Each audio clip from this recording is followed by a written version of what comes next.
So what's the secret to investing in real estate without cash or credit? How do you make that a reality? Well, one of the biggest keys to making that a reality is tapping into off-market deals.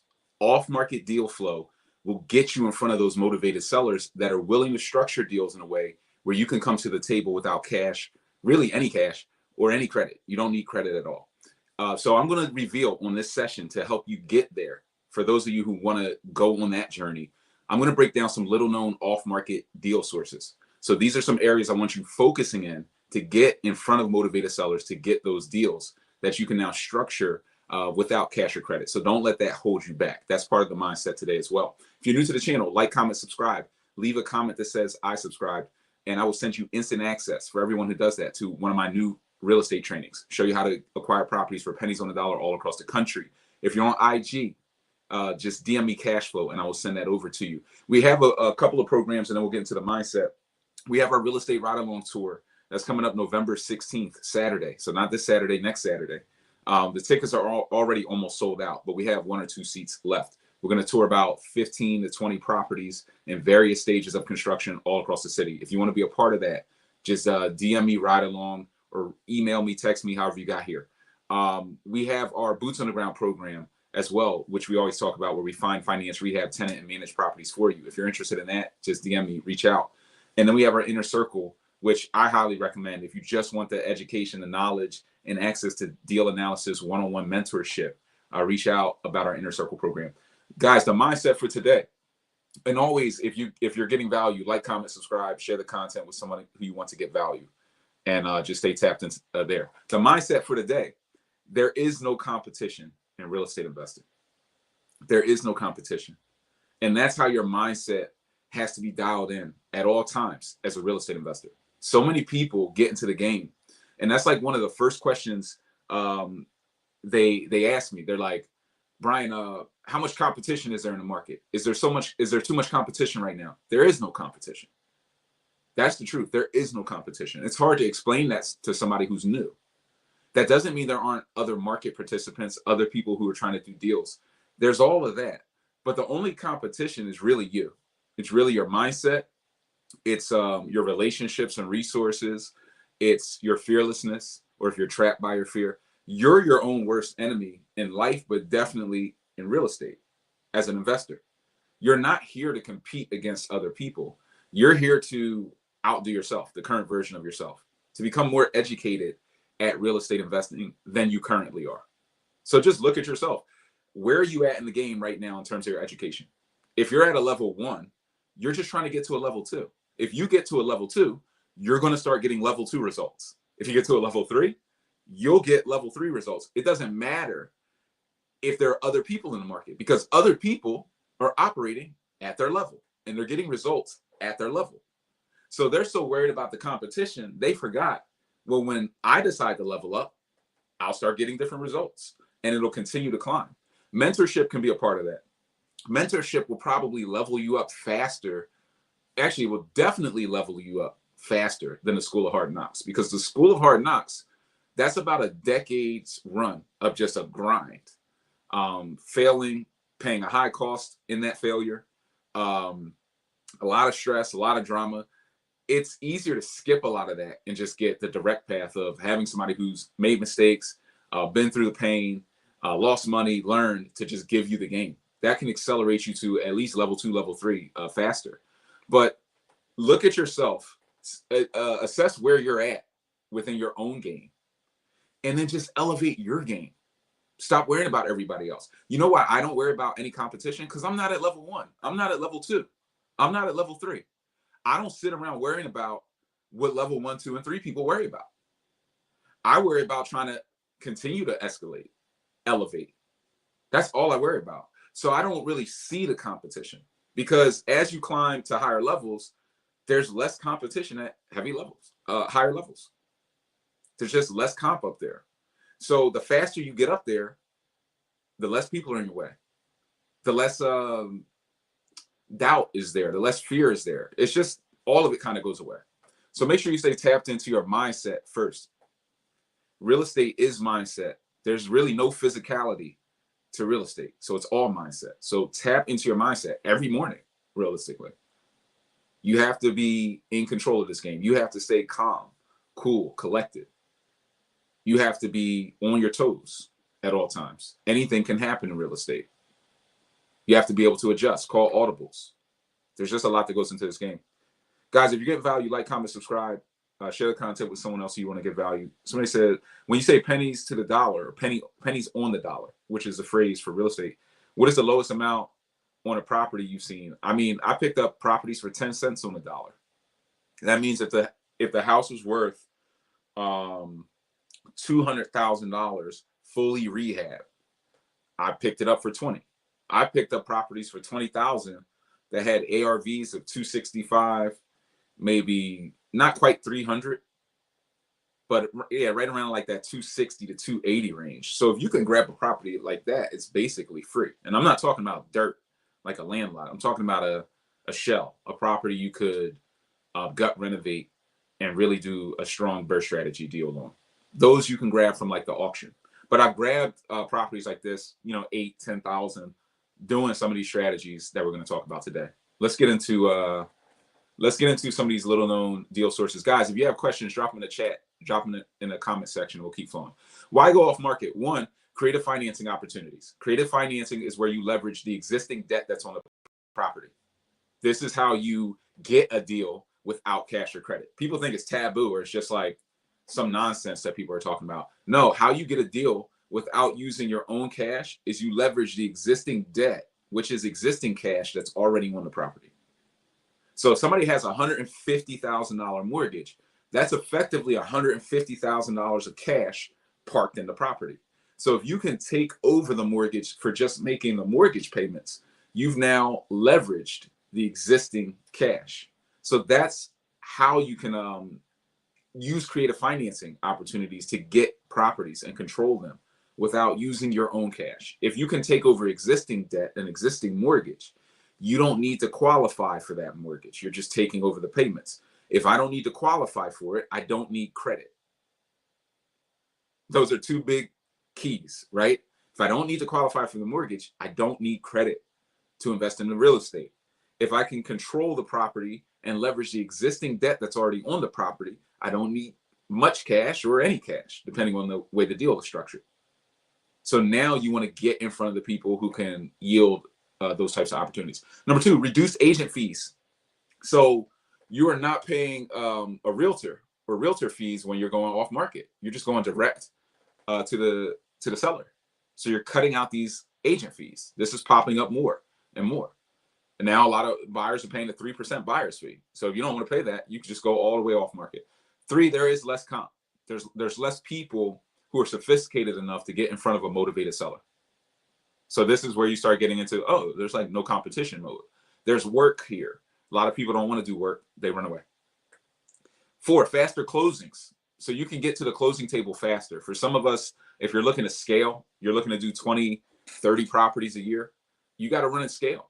I just put in the Boots on the Ground program, we just put 11. I think we put a property. I don't know if we did one today.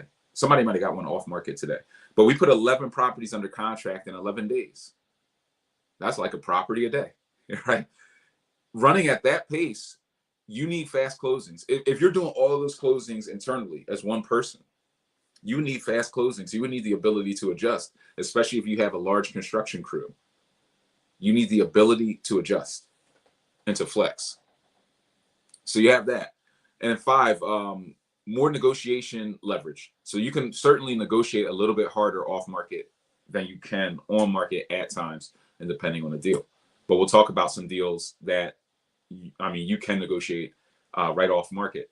If you want to hit the easy button, a lot of people will listen. They'll tap in week over week, sometimes month over month, sometimes year over year. And then they finally say, you know what? I'm too busy. I got the family. I got the wife. I got the kids. I got the dog. I got too much going on. I want to hit that easy button. Can you just do this for me? Can you go out, find me a deal, get it financed, rehab it, get it tenanted, manage it for me long term? Keep the cash flow coming in, keep the mailbox money. If you're looking for something like that, just DM me to learn more. DM me Boots on the Ground. Just reach out. That's our Boots on the Ground program. And that's for people that are a little bit busy. Let's get into some of the actual data here. So the first source I want you guys focused on: utility and tax lien records. Excuse me. Utility and tax lien records.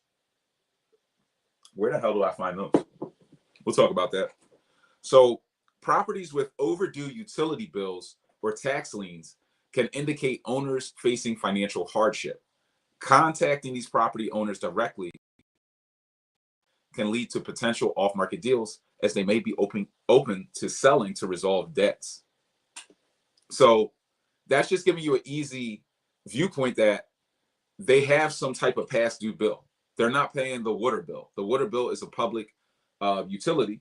So it's a municipal utility. It's going to create a lien, a municipal lien against that property. That can be seen.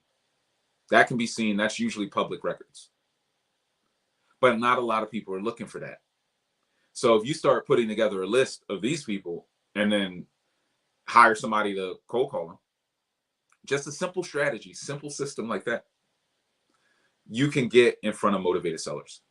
Tax liens, same thing. Public record, it's a municipal lien. Notices go out. There are public records of these things. You can typically look up a property's past due property taxes just by the address in most major municipalities. So information you can get your hands on to make decisions. Visit your local tax assessor's website. The tax assessor is going to show unpaid taxes. So visit your local tax assessor's website or office to search for tax lien information. Many counties have online databases where you can search by property address or owner's name to find tax liens. So start there. Start at that website and then continue to navigate. Guys on YouTube, let me know if my sound sounds choppy. I may have to come out and come back in. Let me actually, give me 1 second. I'm gonna leave and come back.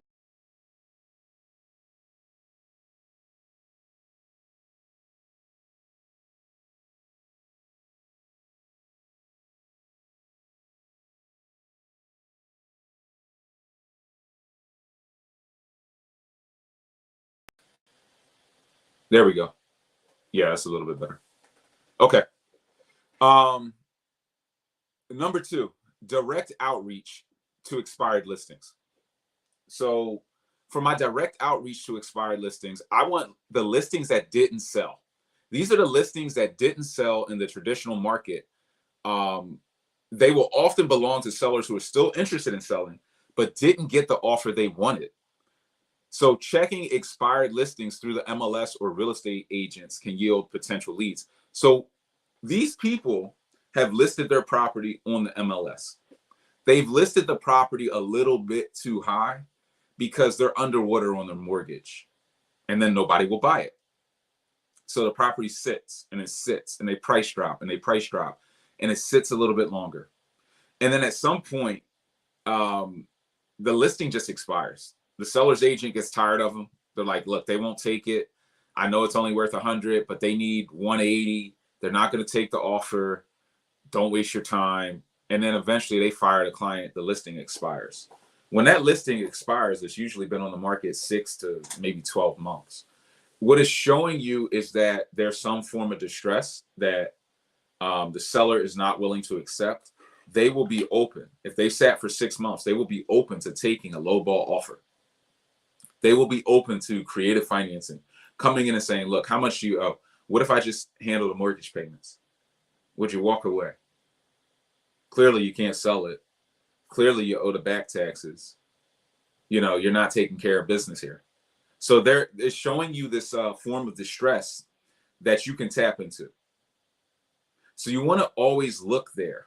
A lot of people think there are no deals on the MLS. There are lots of deals on the MLS. I look at these listings every 2 or 3 days. I want to see who's been sitting on the market, who's price dropping. So I'm listening, by the way, because of mindset, I'm listening to new investors who are telling me there's no deals, everything's overpriced, everything's in a bidding war, everything's up. And then I'm looking also at deals that are just sitting on the market at reasonable prices, but just not that pure investor's price. It's like you got to come down to 92K if they want to sit at 125, and nobody's going to buy it until they price drop. So I'm watching them drop month over month, and I'm tracking them, and then I'm reaching out and probing to see, hey, will you take this? Will you take that? You can get deals that way because people aren't looking. People have taken those deals and written them off. Most new real estate investors log onto a website and they look at the new listings. That's all they do. They do two screens. New listings. So they want to see the newest deals that hit the market to the oldest. And then they will do price screening. Sort price lowest to highest. And that's how they search. They never think search for price drops. People who are dropping the price. They never think of that. They never think of expired listings. They're not thinking outside of that box. So just by knowing that the box exists and testing a couple of these strategies, you can start to get different types of results. It only takes a handful of deals to kind of swing value in your direction. Most years, if you do 2 or 3 good deals, it's a great year, even if a couple of deals underperformed or didn't perform at all. So if you're working at a volume of 5 to 6 deals, if 2 or 3, half of them do good, half of them, out of the other 3, maybe 1 is average, the other 2 flopped, just belly flopped, you still have a massive year. You still have a massive year. You don't need many good deals to win. 1 or 2 of these could put you out of a year, could put you out of a 9 to 5. 1 or 2 of these. So definitely focus on that one. This is actually a favorite of mine. Code enforcement. I like these code enforcement leads. Local code enforcement officers. So code enforcement officers are often the first to know about properties with ongoing issues such as structural neglect, illegal use, or nuisance complaints. So these are basically officials. They drive around and they put fines on properties. Hey, the grass isn't being cut. The windows are falling out. They're seeing a lot of deals. Building relationships with them. You can reach out and call them, talk to them, try to build relationships, maybe visit the office. Building those relationships, that's their whole job, is driving around and inspecting properties for the earliest signs of blight. If you layer that screen with an out-of-town landlord screen, you now have hot prospects who are likely not taking care of their properties. They're looking to sell. They want to dump them. They're not managing them actively. They're self-managing. That's why they're accruing all these fines and code enforcement violations. So it's a very good way to get in front of hot leads. And these code enforcement violations are often publicly available on the websites, because if you own that property, you need a way to go and confirm what violation is on your property. You need a way. They're also going to be doing what's called a make safe violation. This is when a property is structurally damaged and is imminently dangerous to the community. So now you have an extremely motivated person who they know their property is going to go to shit if you can't buy it and save it. So if you have good contractors who can do structural repairs, and you have engineers and kind of all the different relationships, now you can kind of structure in that way. You can go after extremely dilapidated properties and get them for nothing, $10,000, $15,000, $20,000. You could pour $200,000 into them and it'll be worth $350,000, $400,000. So that's kind of a slow and steady, low to the ground strategy that a builder, a developer is going to implement. You can also use that for land deals. So I would definitely recommend that. And that's something that, I'm very focused on and dialed into.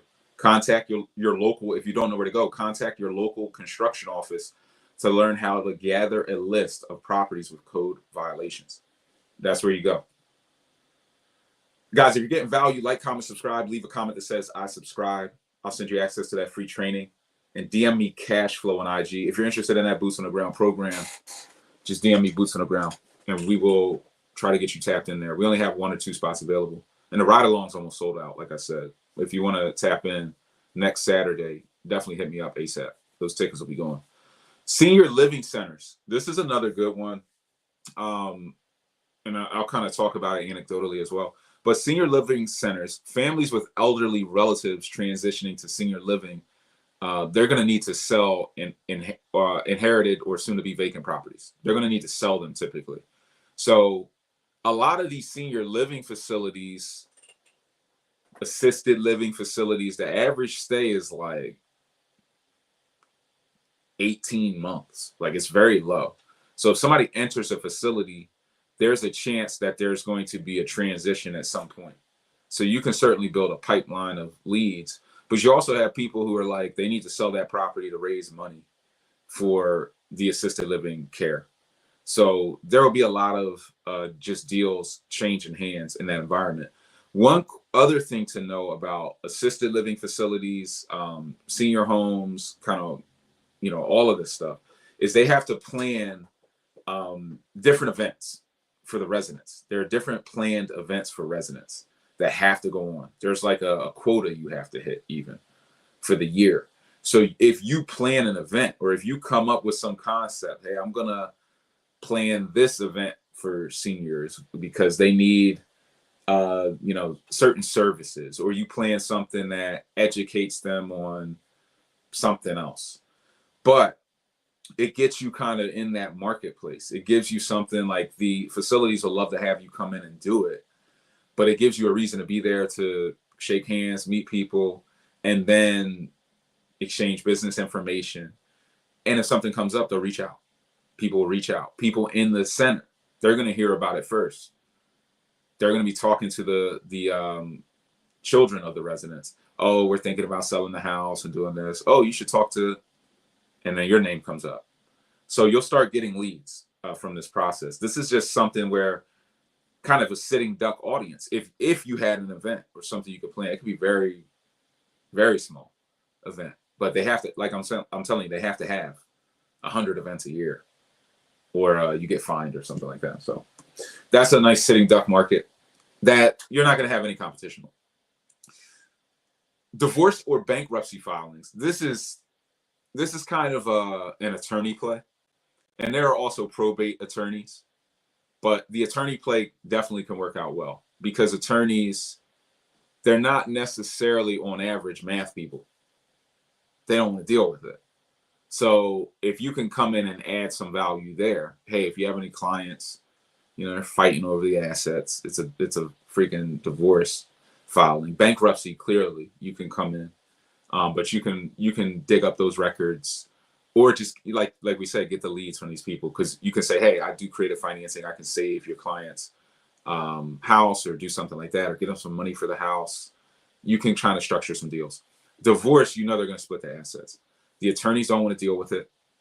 So if you can do appraisals, if you can project ARVs, rehab budgets, help them to look more sophisticated to their client, they're now going to want you on the team, kind of.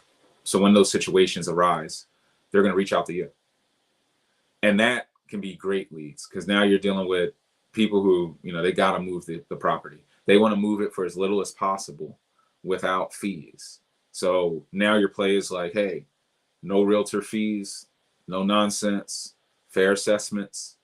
I can help with ARVs so everybody knows what it's worth or can agree on value. It allows them to just be a little bit better at their job. And now they can look sophisticated on the real estate side. You can prep them for some meetings. They'll kick you to business. And those relationships, if you build them, they're as good as gold.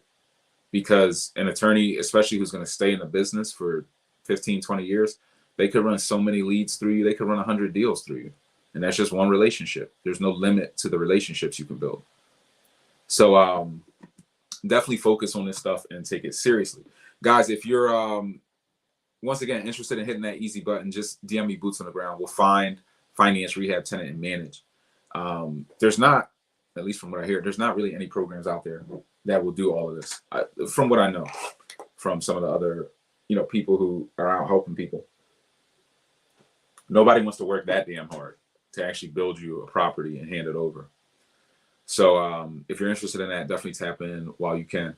Guys, we'll open it up to any questions that you guys have, but hopefully that helps you to think about off market. A lot of us make off market investing way too complex. It's really not that complex. You need to have good lead flow. You need to understand who you're getting in front of. You're trying to get in front of somebody with some motivation. You need to understand how you can see that motivation. You can see it through liens on the property, code enforcement violations, distress situations, divorce, bankruptcy, senior living. There's going to be some transition there. There's already a transition into a senior living situation. So that's telling you, you know, most people will own a house. That house is going to be transitioning somehow. And most people only buy or sell a house once or twice in their life. So they're completely unsophisticated when it comes to this stuff. And you always have a competitive advantage when not charging a broker's fee, because you can just get them to agree to a price, push all closing costs to the buy side, and then just get them cash to walk away from a deal with. Somebody can walk away clean, no closing costs, no commissions. That just sounds easy.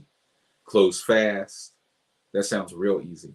But you're also going to get these out-of-town landlords, aging landlords, these motivated creative financing opportunities where they want the cash flow, but they don't want to manage. So you can do a variety of, you know, lease purchase options or different strategies. And that stuff is out there too. But it all comes down to not only getting in front of these people, but, you know, don't be the dog that chased the car and didn't know what to do when he caught it.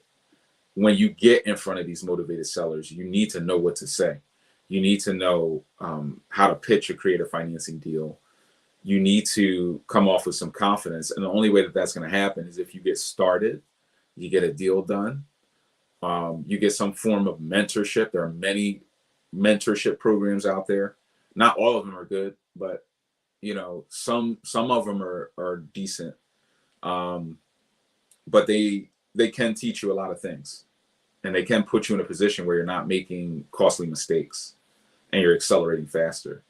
But you got to know what to do kind of next. So don't leave it at that. But a lot of people, they know what to do. Some people know how to build houses, but they're afraid of deal sourcing. Deal sourcing is as simple as picking up the phone and just connecting with the right person who is like, yeah, I don't want that house.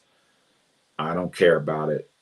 It's own cash. A lot of this real estate, believe it or not, is own cash, and it just accrues all these tax bills and fines and fees and late payments and penalties. And the people are just like, the hell with it. I'm done. I'm not managing this thing. I'm not going to rehab this thing. It's just a bill at that point. Like you have to imagine a dilapidated house to an out-of-town landlord who doesn't have the money, time, or resources to fix it. It's just a bill every year, $2,000-$3,000 every year. And at some point, they're going to want to walk. So you could waltz by, give them $20K, and then go make 50 grand off of it. Nobody cares. Nobody will stop you. So when in doubt, go off market. If you want to do creative financing, you definitely should go off market. Not that you can't get some on market. If you're on market, look at some of the expired listings. Look at some of the price drops. Look at some of those deals. Those are going to show you distress. What is a price drop? It's distress. Hey, I listed it here. It didn't sell. I got to come down here. That's distress. So you're constantly looking for distressed sellers. They're everywhere. Once you can see them, you can't unsee them. But you have to stay dialed in to that. So hope that helps, guys. We got another session coming up on Wednesday. I have no idea what we're talking about, but that'll be with the What's a Mortgage family. So we'll be tapped in on IG, 12 p.m. Pacific, 3 p.m. Eastern. So definitely dial into that. We have another Inner Circle call Wednesday night. And we got more deals to get for the boots on the ground people. Since we added our off-market deal analyst, Jose, into the mix, I think that's what's kind of sparked that 11 deals under contract in 11 days run, because we're able to prioritize. Actually, I know we just got a deal today. Yeah, that didn't even come through from the realtor, but I've been talking to one of our members from California who just got a deal today. They just accepted his offer an hour ago.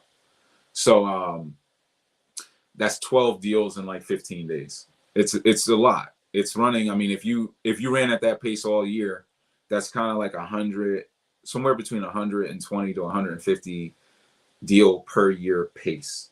So that's very aggressive, but very doable. As long as everything is structured correctly, it's very doable. So if you want to do, 10, 15 deals in a year, you can do it. You can 100% do it. Don't care how intimidating it feels right now. Don't care. You can do it. Step by step, easy peasy, with very low, well, I won't say low stress. You'll probably be stressed out. But if you did 50 deals at once, you would be like, why was I even stressed about 15? So it doesn't have to be stressful. And once you do it for, your first year, it'll be easy peasy. But any of you can do it. Absolutely can knock that out of the park. 10, 15 deals. 10, 15 deals is enough to get the average bear out of the 9 to 5, like right there. And you could do that in a year. If you were just all in. If you had enough time. That's why the boots on the ground program can be good. That's why I think people hit that easy button. So I have guys who are doing, 10 deals a year plus through the boots on the ground program. I think that's pretty crazy, actually. It's amazing. Just looking at one property that is finishing up this week, and it's amazing to see. Even though I've originated the boots on the ground program, it's just incredible to see. But 10, 15 deals, that can get you out. That can get you out. And you can do it. So you just got to stick with it step by step and learn it. Even if you're starting with no cash, no credit, you can still do it. If you had more time, you could do it. If you don't have time, you do boots on the ground. If you had more time, like all the time you applied to your 9 to 5, I bet anybody listening to this could do it. Think about how much time you put into the 9 to 5. If you put that much time into real estate, like every day, you would absolutely obliterate any competition, anybody who's out there. Just with the 100% time focus, the applied pressure over a consistent period of time.